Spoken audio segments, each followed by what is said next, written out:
C'est toujours un plaisir pour nous de vous retrouver comme toutes les semaines.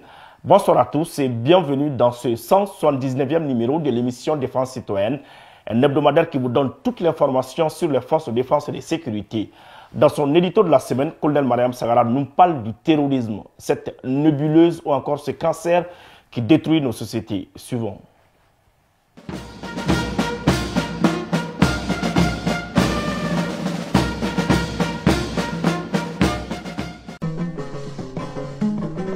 Donongora kafira sanga bonana ulu bisame ningara jayo dolinye ha chefali ibora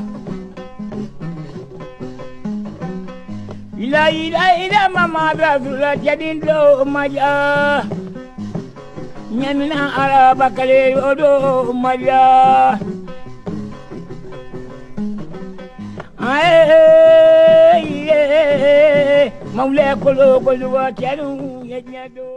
L'autre guerre. Dans les zones rurales, les paisibles citoyens vivent aujourd'hui sous la menace constante d'hommes sans foi ni loi. Ces groupes armés, mus par l'obscurantisme, imposent leur dictat aux populations qu'ils cherchent à détacher de toute allégeance à l'État et à ses représentants. Leur stratégie est claire. Briser le lien entre les communautés et l'administration afin d'étendre leur emprise. Ces groupes terroristes, désormais affaiblis face à la montée en puissance des forces armées maliennes FAMA, se rabattent sur les civils qu'ils prétendaient jusque-là épargner. Ce n'est plus le cas. Le Mali est vaste, immensement vaste. Son contrôle total est complexe, mais pas irréalisable.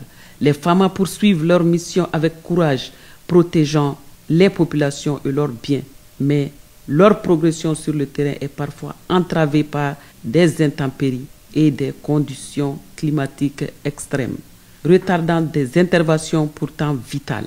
Plus que jamais, l'État doit rester aux côtés de ses populations, car dans cette guerre silencieuse, chaque village, chaque hameau, chaque campement devient un rempart de la République qu'il faut soutenir et préserver. Bato majarani mari basri dango ba atarida Bato majarani tamade indri jebaro atarida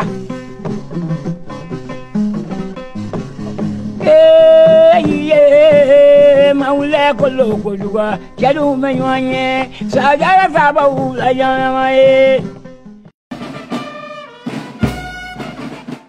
Dans cette émission Défense citoyenne, nous nous sommes posé une question. D'ailleurs, c'est la même question que l'ensemble des Maliens ou encore l'ensemble des Africains se posent. Où est-ce que les terroristes sortent leur financement?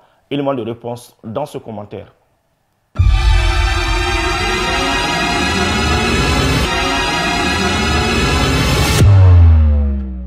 C'est la question qui donne le tournis même aux plus grands experts.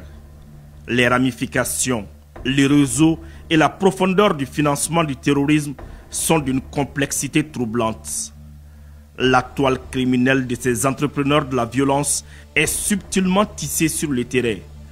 Alors, d'où sort-il cette manne colossale, ces armes, ces équipements roulants, bref, cette logistique d'une armée et qui sont sans domicile fixe?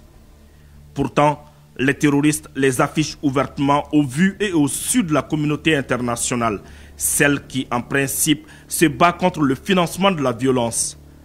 C'est là que doit intervenir l'intelligence humaine pour mieux cerner l'appui dont ces terroristes bénéficient sur le plan international.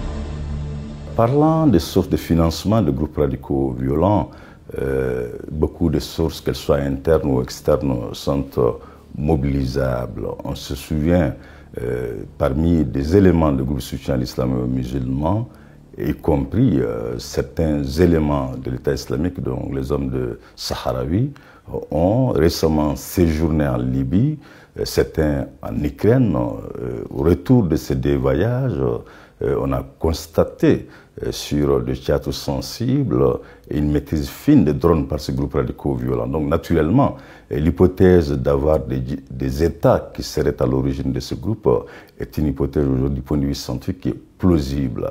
L'autre élément important, faut-il le rappeler, lorsqu'on regarde un peu les États de l'Alliance du Sahel, il y a quand même, ces États sont entourés par endroits, par une sorte de voisinage qui ne serait pas du tout en phase avec ce qui se passe en termes d'action militaire. Donc avoir un environnement aussi hostile autour de soi, naturellement, les groupes radicaux violents peuvent non seulement avoir comme lieu de refuge ces pays voisins, mais dans le même temps, les armes aussi peuvent provenir de ces mêmes États.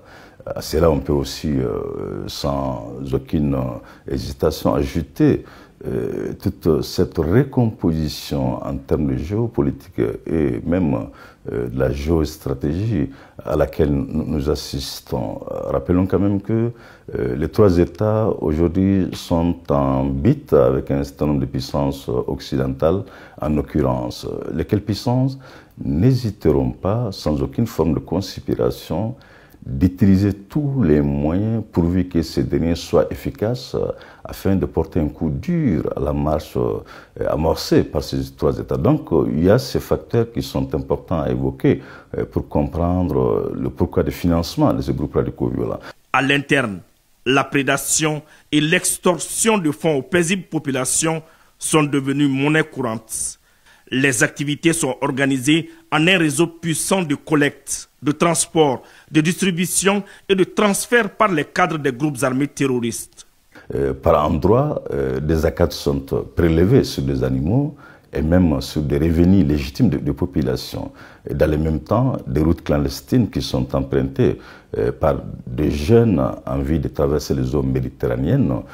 Tout au long de ces routes clandestines, des checkpoints font l'objet des raquettes ou font l'objet justement des paiements, des sommes parfois importantes. À tout cela également, il faut-il le rappeler, certaines communautés ont succombé au piège de groupes radicaux violents. Ces communautés étendent les centres urbains et parfois même installées dans la diaspora continueraient à soutenir les parents qui sont restés au village. Or, on sait pertinemment que conflits communautaires, conflits liés au terrorisme, conflits indépendantistes, tous ces acteurs évolueraient de concert. De ce fait, effectivement, des Maliens, des Burkinabés et même des Nigériens sont également impliqués, consciemment ou inconsciemment, à l'animation justement de ces différents réseaux de groupes terroristes dans le Sahel.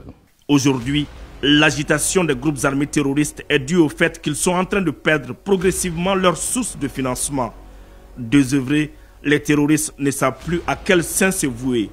L'opération Doukou permet l'installation progressive des structures de l'État sur l'ensemble du territoire national.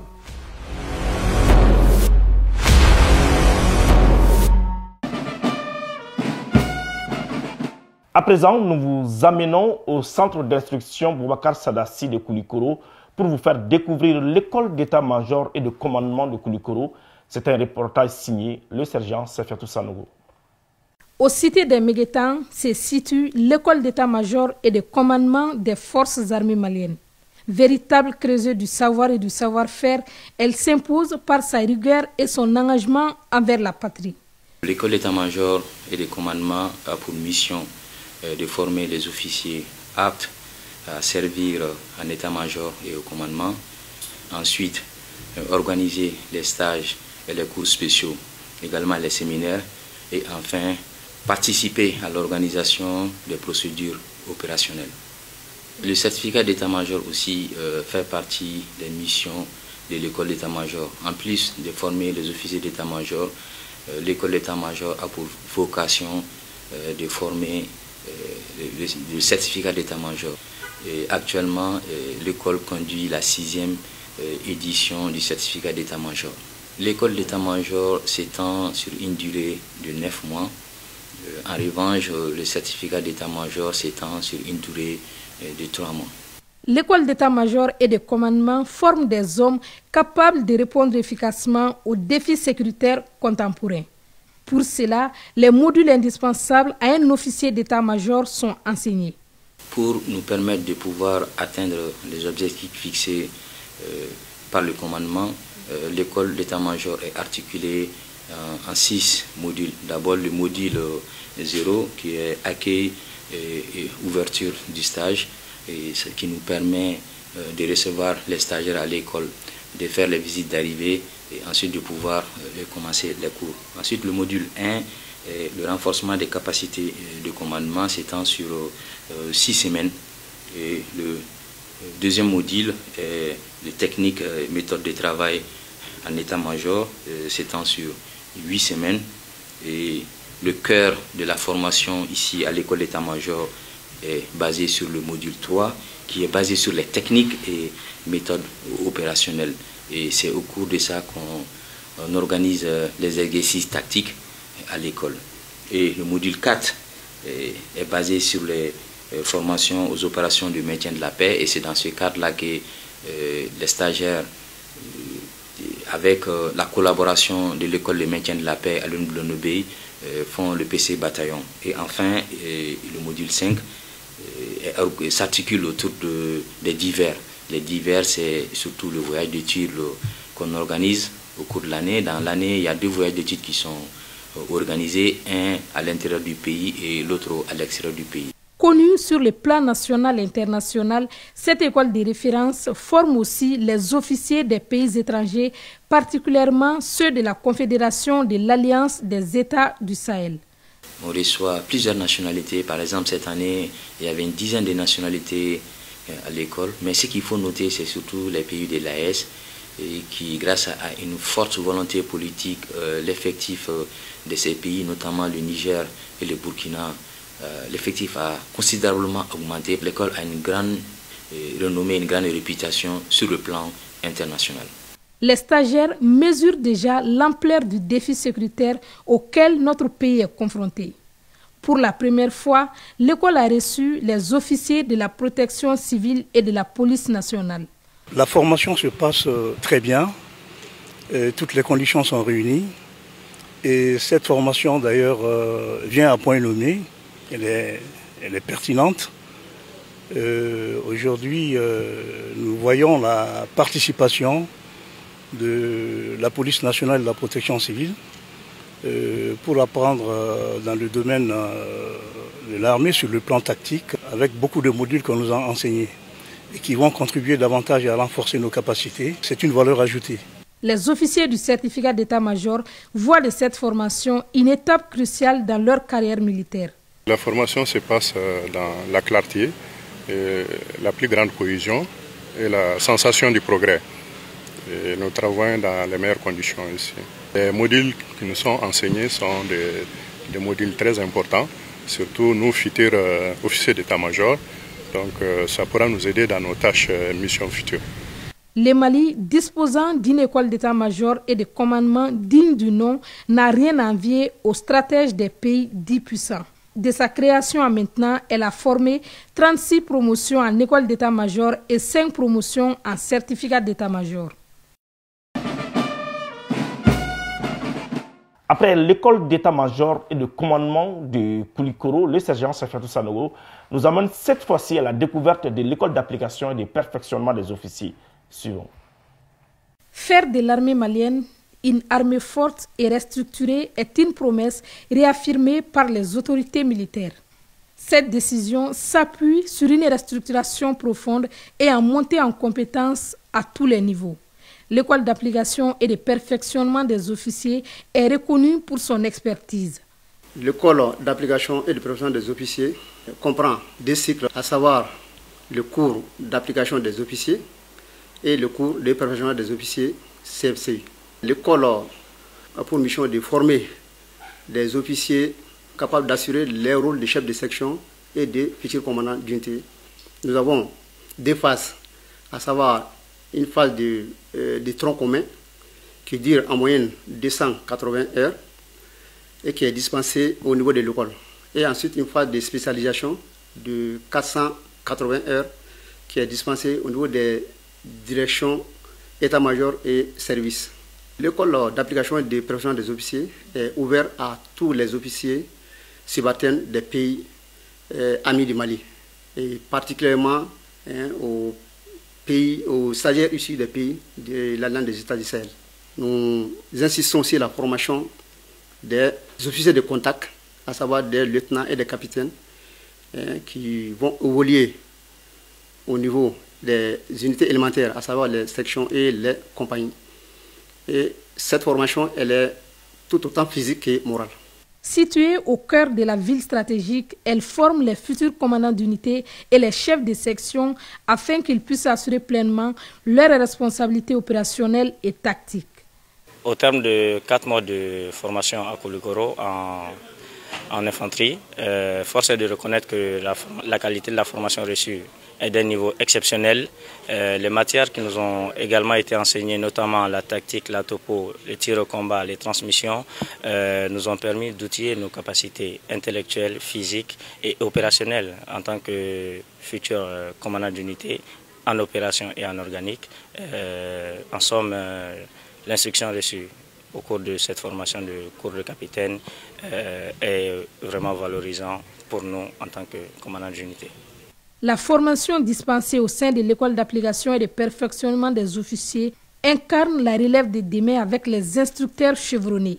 Les chefs de section et les commandants d'unité sont préparés aux réalités du terrain avec une vision claire de l'état-major général des armées et un sens aigu du devoir. La formation des futurs commandants d'unité, c'est une formation qui est très bénéfique en matière tactique et technique, puisque ça nous permet au préalable de commander en opération et ainsi qu'en organique.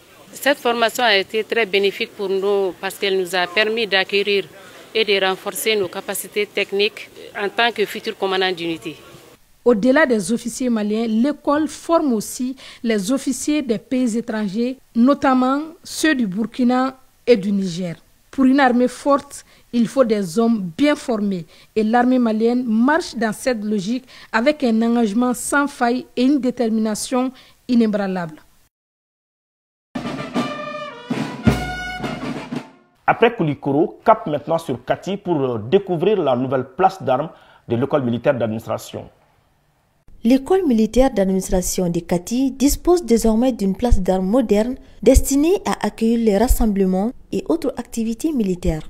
Véritable cœur de la vie militaire, elle symbolise l'unité et la solennité des grandes occasions.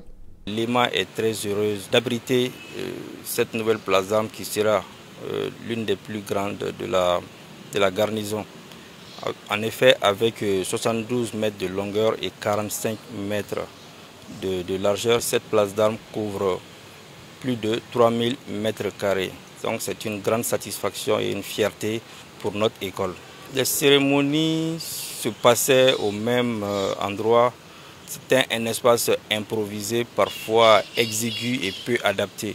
Ça ne permettait pas de conférer toutes les solennités nécessaires aux différentes cérémonies qui se passaient à l'école militaire d'administration. Symbole de discipline et d'excellence, cette place d'armes reflète l'engagement de l'EMA de Kati au service de la nation. Une place d'armes adaptée ne peut être que bénéfique pour notre école.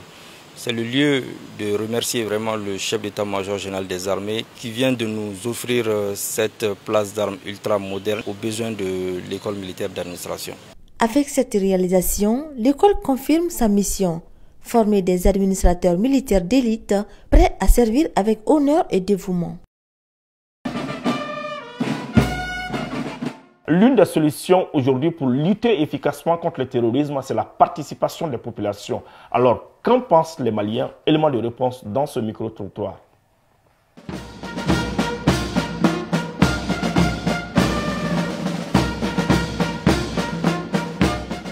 Silamɛya yɛrɛ ma dabɔ mɔgɔ tɔɲɔ kama jɔn jɔ ye silamɛ ye ite do i mɔgɔ ɲɔgɔn gasi la bon e bɛ mɔgɔ tɔɲɔla i b'i ka nafa de kɔ o ni silamɛya o tɛ fɛn sugu kelen ye bon mun bɛ ka nin tɔ fɛnɛ juguya i n'a fɔ yan ka mɔgɔ minnu fɛnɛ bɛ n'u b'u yɛrɛ kɛ mɔgɔ jɛlen ye o 500 de bɛ ni mɔgɔ ninnu kɔfɛ n'o tɛ n'a bɔra la face à face u tɛ se ko dɔ bɛ o tɛ se ka kɛ o mais ni mɔgɔ kɔrɔdɔnbaga b'i la i bɛ fɛn ne fanga bɛ don i la dɛ ni fanga t'u la o tɛ se ka kɛ ne kɔni bɛ mun fɔ an bɛɛ maliyɛn kelen de nafa foyi tɛ nin ko ninnu na. silamɛya kɛrɛ yɛrɛ ye jumɛn de ye fɔlɔ silamɛya yɛrɛ bɛna sen jumɛn de kan ko a ka bɛn silamɛya nana bɛn sɔrɔ anw fɛ yan silamɛya nana fɛn bɛɛ lajɛlen sɔrɔ anw fɛ yan mais a nana an ka coutume de dafa donc ça n'a rien à voir avec terrorisme terrorisme définition ye jumɛn théoriser quelqu'un jatigɛ wale tabagaw olu ni silamɛya tɛ ɲɔgɔn ɲɛ sira la donc fɛn min don il faut que maliyɛndenw b'u ta k'u différencier u nanen don ni fɛn min ye kuranɛ kɔni b'u bolo an bɛ se k'a fɔ kuranɛ yɛrɛ t'u bolo fɛn dɔ de b'u bolo parce que kuranɛ ye fɛn fɛn fɔ o tɛ ka t'o sira fɛ kuranɛ ko fɔlɔfɔlɔ i adamaden ɲɔgɔn dɔ adamaden ɲɔgɔn ye a ma diinɛ fɔ fɔlɔ dɛ a ko i adamaden ɲɔgɔn dɔ adamaden ɲɔgɔn ye i ka tɔɲɔ kana se a ma ala ko fɛn jumɛn de ka gɛlɛ ale ma ni fɛn bɛɛ lajɛlen ye o ye tɔɲɔ ye donc olu dun bɛ ka ko min kɛ a bɛ ka mɔgɔ wɛrɛ de tɔɲɔ donc ça n'a rien à voir avec l'islam maliyɛnden bɛɛ k'a dɔn ko bon ko ale de ta ye jamana in ye n'a ɲɛna bi a ɲɛna anw de ye n'a tiɲɛna a tiɲɛna anw de ye siniɲɛsigi ye denmisɛnninw de ye denmisɛnninw k'u jija u ka comportement ɲɛnama ta n'u taara ka taa dɔrɔgu d'u ma n'u taara ka t'u nɛgɛ kuma fɔ ni dɔrɔgu ye bila i bɛ tiɲɛ i ɲɛna parce que jamana in n'a tiɲɛna bi a tiɲɛna e de ye minnu kɔrɔlen don olu ta banna ka ban a bɛ ka ɲɛ e de ye fɛn o fɛn bɛ ka dilan sinikɛnɛ a bɛ ka dilan an denw n'a mɔdenw de ye ani minnu bɛna fɔ an kɔ an k'a dɔn n'olu ye jamana in ci bi sini u bɛ taa kɛ kɔnɔ de ye sigiyɔrɔ ti u la parce que u bɛ taa wali jamana de kan n'i taara wali jamana kan hali n'i kɛra diɲɛ fɛn bɛɛ lajɛlen hali n'i kɛra président ye wali jamana kan don dɔ la dɔ b'i sigi k'a f'i ɲɛna karisa e ye nin dugulamɔgɔ de ye ni dugulamɔgɔ ne y'a ci donc a kɛra e de la. u b'u dogo silamɛya de kɔfɛ ka nin kokolon ninnu k'an ka jamana kɔnɔ bon ni population yɛrɛ damaw sera k'a faamu ɲɔgɔn bolo ne hakili la u bɛ siri a dan na quoi ne kɔni bɛ min ɲini tourisiw fɛ k'u ka nin dabila an bɛɛ ye maliyɛn de u ka na an ka baara kɛ jamana in ka se ka bɔ nɔgɔ la. ni tɔɔrɔ b'an ka bi mali sigi in na yan bi walahi jadisiko don an bɛ don min na i ko bi ni jadisiko yɛrɛ banna yɛrɛ kɛlɛ tɛ o kɛlɛ foyi tɛ mali kɔnɔ an tun tɛ jadisiko in dɔn maliko la jadisiko in tiɲɛ yɛrɛ la a kelen bɛ k'an tɔɔrɔ bi walahi ala da hadamadenw ni bɛ bɔ sivili minnu bɛ faga dugulamɔgɔ minnu bɛ faga u m'a min u m'a bɔ bali pɛridi bɛ taa minnu ta nin bɛɛ tɔɔrɔ de ye jamana kɔnɔ walahi mɛ an bɛ dugawu kɛ ala ka hakilina ɲuman d'u ma u ka ko in dabila u ka segin u kɔ walahi hakilina min b'u la hakilina ɲuman tɛ.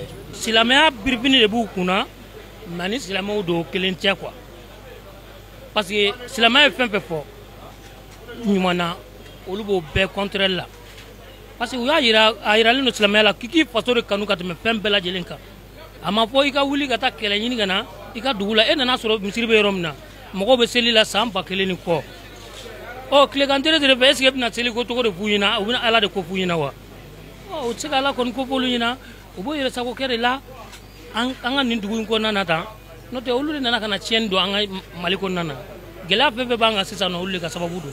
u bɛ mɔgɔ minnu sɔrɔ k'a fɔ k'u bɛ olu nɛgɛ ka tugu kɔ ni nin kɛwale jugu ninnu ye bon an b'a ɲini olu de fɛ dɔrɔn u ka sabali parce que mun na n'i tugura ninnu kɔ ka taa k'i bɛ taa i balimaw kɛlɛ k'a sababu kɛ wariko ye walima k'a sababu kɛ fɛn wɛrɛ c'est que i bɛ k'i yɛrɛ de kɛlɛ o yɛrɛ kɛlɛ de o bari e bɛ ka taa k'i bɛ taa maa minnu kɛlɛ olu ye e yɛrɛ dɔ de ye bon n'i ye olu kɛlɛ a bɛna fɔ i ye mun kɛ i yɛrɛ de kɛlɛ an bɛ a ɲɛf'u ɲɛna dɔrɔn u ka sabali nin ko in filɛ nin ye waatinin de foyi tɛ yen nɔ ko mun tɛ ban nin waatinin kunkurunin de ye an b'a ɲini jamana kɔnɔdenw fɛ u ka sabali u k'u muɲu an ka taa ni kow ye dɔɔni dɔɔni n'ala sɔnna an sago bɛ sɔrɔ wa bɛɛ sago bɛ sɔrɔ jamana ɲɛmɔgɔ yɛrɛ fana sago bɛ sɔrɔ jamana kɔnɔdenw sago bɛ sɔrɔ mais a tɛ taa de fo jamana kɔnɔdenw ka sabali.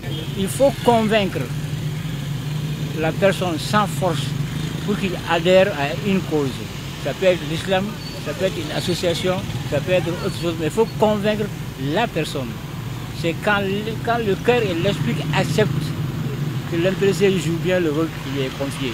Au jour d'aujourd'hui, on voit tout. Les gens sont attirés par le matériel, par l'argent, sans calculer les conséquences. Ils sont prêts à aller se vendre, à aller entreprendre des banditismes, à essayer des histoires de rébellion et autres contre des gouvernements ou contre des personnes. En fin de compte, ça devient du n'importe quoi. Bon, en réalité, on n'a pas besoin de ça. N'a fɔra ko denmisɛnnin fitinin minnu y'an ka siniɲɛsigi ye k'u bɛ ka olu fana nɛgɛn tuguni k'olu don ko la ko min man kan ko min tɛ silamɛya dɔ ye ko min t'an ka taabolo dɔ ye o man nɔgɔn dɛ an kɔni b'a ɲini u fɛ u ka sabali denmisɛnninw de y'an ka siniɲɛsigi ye u ka sabali u ka na u ka marifa bila an ka don da kelen fɛ ka bɔ da kelen fɛ walasa jamana bɛ se ka k'an sago ya cogoya min na jamana bɛ se ka basigi cogoya min na.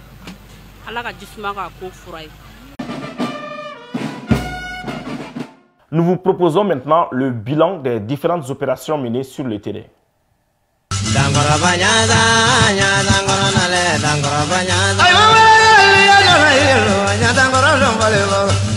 Au cours de la semaine écoulée, les forces armées maliennes ont mené plusieurs opérations dans le cadre de l'opération de Goukoloko s'inscrivant dans la lutte contre le terrorisme. Ces opérations ont permis de neutraliser plusieurs terroristes, d'arrêter des suspects et de saisir divers matériels. Au titre du Théâtre Sud, le 14 août 2025, un individu a été interpellé devant l'ex-MHQ aux abords de l'aéroport. L'intéressé a été remis au service compétent pour les nécessités de l'enquête. Pour ce qui concerne le Théâtre Centre à Bafo, le 14 août, les FAMA ont interpellé un individu en possession d'un passeport du Royaume du Maroc. Le suspect a déclaré avoir transité par la Mauritanie, le Niger et le Tchad et aurait exprimé son intention de se rendre au Soudan. Il a été confié au service spécialisé pour les interrogatoires. Par ailleurs, sur le terrain, les forces armées maliennes maintiennent une pression significative sur les groupes armés terroristes. L'état-major général des armées réaffirme son engagement et assure les populations de la détermination des FAMA à éradiquer les menaces tout en poursuivant les missions de sécurisation des populations et de leurs biens sur l'ensemble du territoire national.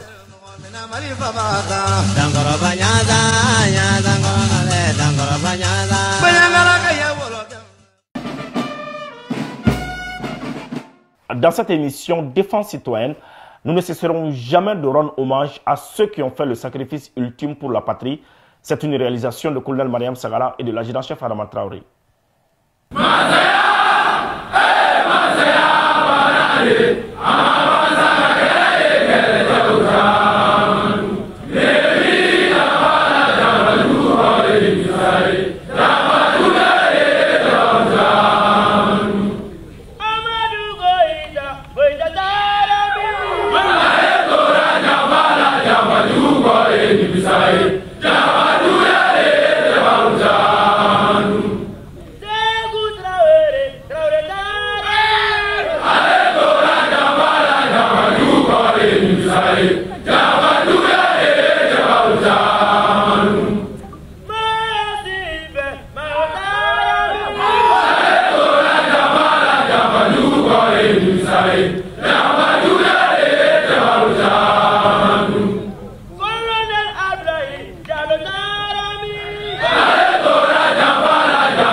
Ainsi s'achève ce 179e numéro de l'émission Défense citoyenne.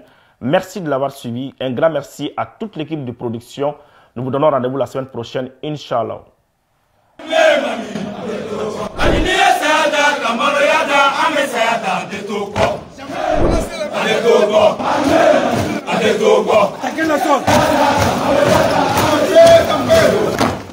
Mali.